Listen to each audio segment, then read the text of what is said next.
चलिए दोस्तों, कैसे हैं आप लोग। तो आज हम बात करते हैं शनि गोचर का कन्या राशि पर क्या प्रभाव पड़ेगा। तो कन्या राशि के लिए जो शनिदेव होते हैं वह पांचवें और छठे भाव के मालिक होते हैं। और चूंकि जब ये सिक्स्थ हाउस में थे तो शनिदेव जो छठे भाव में होते हैं वह अत्यधिक कारक होते हैं। तो विगत 2.5 वर्ष जो रहे होंगे कन्या राशि वालों के लिए वह अत्यधिक फलदायी रहे होंगे। अब जब शनिदेव का गोचर मीन राशि में होगा तो यह कन्या राशि के लिए 7th हाउस में गोचर करेंगे। अब 7th हाउस में जब शनिदेव गोचर करेंगे तो इनकी जो दृष्टि है वो लग्न पर पड़ेगी। तो सबसे पहले तो जो भी कन्या राशि के जातक होंगे उनको कहीं ना कहीं आलस्य का अनुभव अवश्य होगा।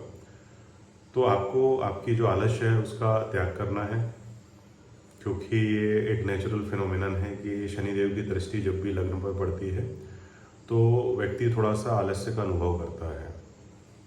थोड़ी सी थकावट आपको लगेगी, आपका काम करने का मन नहीं होगा। तो इस चीज़ को आपको थोड़ा सा ध्यान में देते हुए इसको ओवरकम करना है, ताकि जो आपको अच्छे फल प्राप्त हो रहे हैं वह होते रहे। अब चूंकि 6th हाउस के और 5th हाउस के लॉर्ड होते हैं कन्या राशि के लिए शनिदेव, तो ये 7th में ट्रांजिट करेंगे तो पंचमेश और सप्तम भाव का संबंध बनेगा।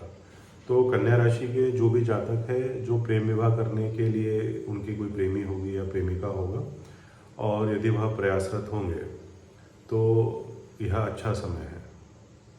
आप अपने प्रेम संबंध को विवाह संबंध में परिणित कर सकते हैं। तो आपके प्रेम विवाह की खासकर संभावना बनती है।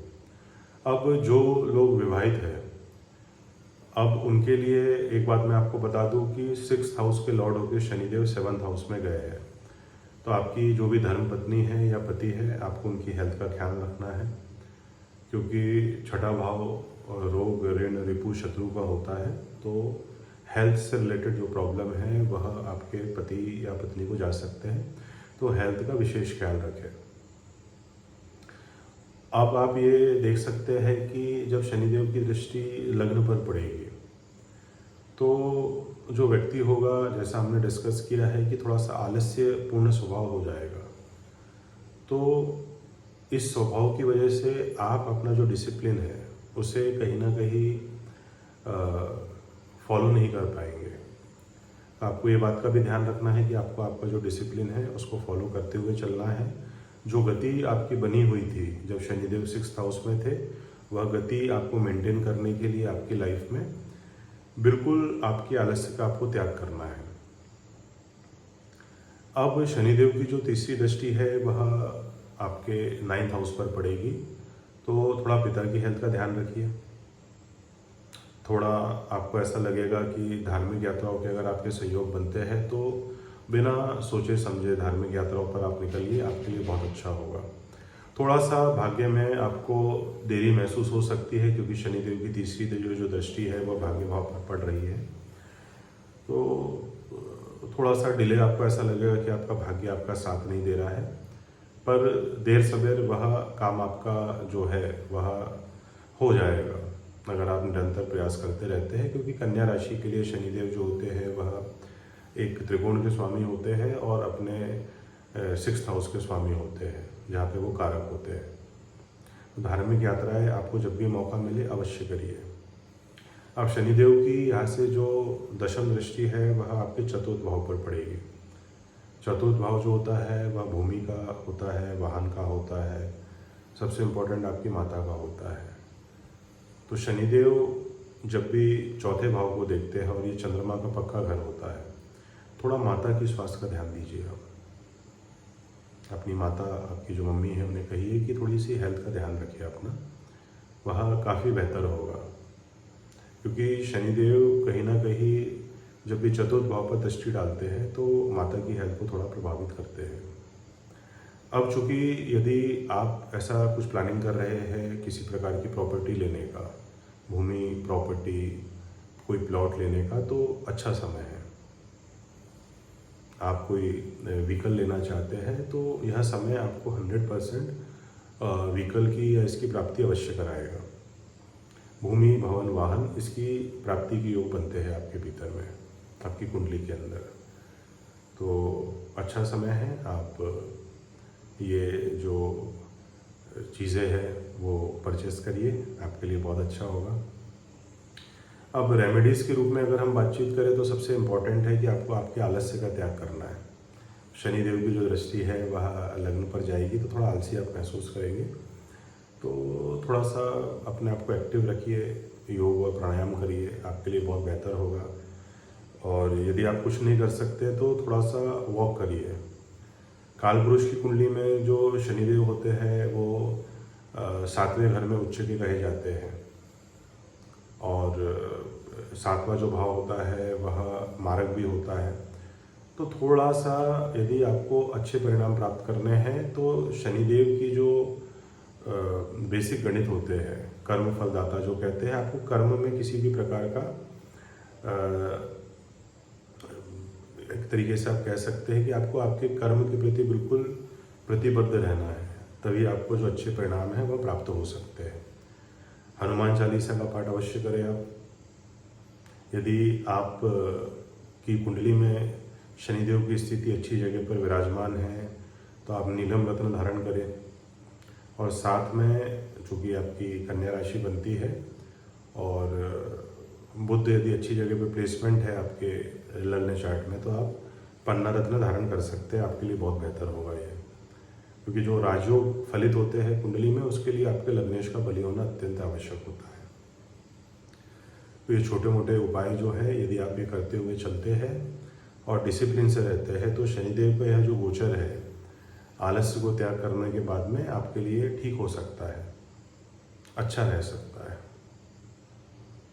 अब हम बात करते हैं तुला राशि के जातकों पर शनिदेव के गोचर का क्या प्रभाव पड़ेगा। तो तुला राशि के लिए जो शनिदेव होते हैं वो चौथे भाव के और पंचम भाव के स्वामी होते हैं।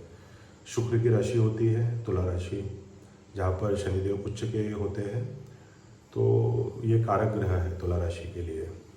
तो छठे भाव में शनिदेव का गोचर है, अत्यंत ही लाभप्रद है। ये शत्रुहंता योग बनाते हैं, अपने कारक भाव में होते हैं, और जब 6th हाउस में जाएंगे तो यदि आपको किसी भी प्रकार के कर्ज की समस्या चल रही थी, आपने कहीं से लोन लेके रखा था और आप परेशान थे कि इस लोन को कैसे चुका पाएंगे, तो यह जो समय है आपके लिए बहुत अच्छा है। आपके कर्ज को वापस करने की जो गणित है वह इस समय पे आपको प्राप्त हो सकती है। यदि आप किसी ऐसे रोग से जूझ रहे थे जो आपको तकलीफ दे रहा था, तो यदि आप डिसिप्लिन से काम करते हैं, मेहनत करते हैं और अच्छा उपचार लेते हैं तो उस रोग से आपको निजात मिल सकती है। क्योंकि शनिदेव जो होते हैं वो चौथे और पंचम भाव के स्वामी होकर 6th हाउस में गए हैं। कारक भाव है इनका शनिदेव का 6th हाउस। यदि कोई विद्यार्थी वर्ग जो है वह प्रयासरत है कॉम्पिटिटिव एग्ज़ाम के लिए, लाइक यूपीएससी, पीएससी, स्पेशली जो रेलवे के एग्ज़ाम होते हैं, माइनिंग के एग्ज़ाम होते हैं, तो उन विद्यार्थियों को जो सफलता है वह प्राप्त हो सकती है। तो आप और अच्छे से मेहनत करें ताकि आपको जो सफलता है वह प्राप्त हो। अब शनिदेव की जो दृष्टि है यहाँ से 8th हाउस पर जाएगी, तो आप ऐसा देखिए कि थोड़ा सा आपको 8th हाउस से संबंधित जो चीज़ें हैं, जैसे आपका ससुराल पक्ष है, वहाँ पर आपको संबंध मधुर रखकर चलने हैं, आपके लिए बेहतर होगा। उसके बाद में यदि आप इस समय पे हेल्थ इंश्योरेंस लेते हैं तो आपके लिए बहुत अच्छा होगा, क्योंकि कभी भी घटनाएं जीवन में ऐसी घटित हो जाती है कि त्वरित हम लोग जो धन की जो प्रबंध होता है धन का वो नहीं कर पाते हैं। तो आप अपना हेल्थ इंश्योरेंस अवश्य लें। इसके बाद में यदि जो भी लोग रिसर्च के क्षेत्र से जुड़े हुए हैं, लाइक पीएचडी कर रहे हैं या कुछ भी रिसर्च के क्षेत्र से जुड़े हुए हैं, तो उनके लिए भी समय अत्यंत लाभप्रद है। यह इंश्योरेंस सेक्टर में यदि कोई गवर्नमेंट एग्जाम के लिए ट्राई कर रहा है, उनके लिए भी जो समय है वो बहुत अच्छा है। यदि आप कोई पैतृक संपत्ति है जो विवादित रूप में रही है और आप उसे बेचना चाहते हैं, तो यह समय आपकी जो पैतृक संपत्ति है उससे भी लाभार्जन का साबित हो सकता है आपके लिए। तो उस क्षेत्र में भी आपको ध्यान देना अत्यंत आवश्यक है। शनिदेव की यहाँ से जो सप्तम दृष्टि है वो 12वें भाव पर पड़ेगी। अर्थात यदि आप में से कोई भी जातक जो है वह विदेश यात्रा करना चाहता है, विदेश से धनार्जन करना चाहता है, या कोई ऐसी अपॉर्चुनिटी मिल रही है जो विदेश में आपको रोजगार प्रदान कर सकती है, या आप इस तरीके की चीज़ों का प्रयास कर रहे हैं, तो आपके लिए यह स्थिति अत्यंत शुभ है। विदेश से संबंधित आपको धन लाभ हो सकता है, विदेश में आपका सेटलमेंट हो सकता है, विदेश की यात्रा हो सकती है। तो थोड़ा आप उस क्षेत्र में अपना जो प्रयास है वह थोड़ा सा बढ़ाएं, ये अत्यंत आवश्यक होगा। अब शनिदेव की दृष्टि जब 12th हाउस पर पड़ेगी तो थोड़ी सी आपको नींद की समस्या जा सकती है। रात में हो सकता है आपको जो नींद है वो थोड़ी देरी से आए, तो इस तरीके से आप मैनेज करिएगा ताकि आपकी जो 6 से 8 घंटे की नींद है वह पूर्ण हो पाए। क्योंकि आपका जो माइंड है, क्योंकि शनिदेव जो होते हैं वह रात्रिकालीन ग्रह होते हैं, तो हो सकता है आपका जो माइंड है वह रात में ज़्यादा तीव्र गति से काम करे, आपको अंदर ज़्यादा क्रिएटिव आइडियाज़ आए। तो थोड़ा सा अपने ये समय को मैनेज करने की कोशिश करना अत्यंत आपके लिए लाभप्रद होगा। इसके बाद में थोड़ी सी आंखों का आपको ख्याल रखना है अपनी, और हॉस्पिटल में आपके कुछ अनवांछित जो खर्चे हैं वह हो सकते हैं, क्योंकि शनि काल पुरुष का दुख कहा जाता है शनिदेव को। तो रोग भाव से संबंध बनाएंगे ये कहीं ना कहीं। तो आपको जो प्लस के साथ में, जैसे हर सिक्के के 2 पहलू होते हैं, तो आपको थोड़ा सा आपका जो हेल्थ है उस पर ध्यान रखना है। अदरवाइज आपके जो हॉस्पिटल से संबंधित खर्चे हैं वो हो सकते हैं, जोड़ों में दर्द हो सकता है, आर्थराइटिस से संबंधित समस्या हो सकती है, तो इस बात का विशेष ध्यान रखें। थोड़ा सा आपका जो स्पिरिचुअल ग्रोथ है आपके मन में, चूँकि 8th हाउस पे भी शनि दृष्टि डाल रहे हैं और 12th हाउस पर भी डाल रहे हैं, तो चूँकि मोक्ष भाव है ये, तो आपका जो रुझान है वो अध्यात्म की तरफ अवश्य हो सकता है। तो इस क्षेत्र में आप, अगर आपको ऐसा लगता है, थोड़ा सा वैराग्य आ रहा है आपके अंदर, चीज़ों को प्राप्त करने के बाद भी थोड़ा ठहराव आ रहा है, तो आपके लिए आध्यात्मिक उन्नति का अच्छा समय है ये। अब शनिदेव की यहाँ से जो दशम दृष्टि है वह आपके 3य भाव पर जाती है, तो यदि किसी का फॉरेन जाने का लंबे समय से काम अटका पड़ा है, वीज़ा की वजह से, डॉक्यूमेंटेशन की वजह से, तो वो काम आपका पूर्ण हो सकता है। इसके बाद में इंटरनेट से संबंधित या पत्रकारिता के क्षेत्र में जो भी जातक प्रयास कर रहे हैं उनको भी सफलता प्राप्त हो सकती है। छोटे भाइयों के भी रोजगार के, छोटे भाई बहन यदि आपका रोजगार का प्रयास कर रहे हैं तो उनको भी जो सफलता है वो प्राप्त हो सकती है, क्योंकि तुला लग्न और तुला राशि के लिए जो शनिदेव होते हैं वो अत्यंत कारक ग्रह होते हैं। तो जो भी तथ्य और जो भी कारकत्व है शनि के, वह आपको शुभ फल जो है वो प्रदान करने के लिए आपको सफलता प्राप्त मिल सकती है, आपको सफलता जो है वह प्राप्त हो सकती है। अब आपको ध्यान किन चीज़ों का देना है? आपकी हेल्थ का, जैसा कि हमने डिस्कस किया है, और किसी भी प्रकार का जो निर्णय है वह जल्दबाजी में ना करें, थोड़ा सा धैर्य के साथ में डिसीज़न ले और थोड़ा सा मैच्योरिटी के साथ डिसीज़न ले। हालांकि जो चीज़ें हैं वह आपके पक्ष में ही हैं, पर फिर भी थोड़ा सा मैच्योरिटी के साथ डिसीज़न लेना आपके लिए अच्छा होगा। हनुमान जी की शरणागति करें, ओम नमः शिवाय का निरंतर जाप करें, अत्यंत आवश्यक है आपके लिए। तो यह था कन्या राशि और तुला राशि पर शनिदेव का जो मीन राशि में गोचर होने वाला है उसका जो परिणाम है उसके बारे में एक संक्षिप्त विवरण।